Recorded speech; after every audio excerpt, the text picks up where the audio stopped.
everyone, this is Angela Marola at bmrcovers.com.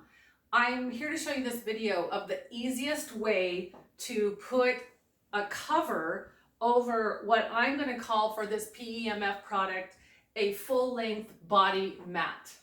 And you want to start out with a full table or your bed so that you have a lot of surface to work with. I think this is the easiest way. You fold it in half and you fold the device in half and you start out in one corner and you put that corner into corner, and then you pull through the cable device on the end, which you can see I make a hole for right there.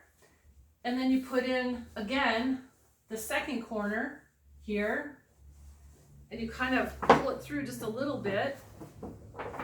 Then you take the other end and you do the same. I think if you start out folded, it's a whole lot easier. And then you go corner to corner. You put one side in the corner, the other side in this corner. And then you just kind of pull it.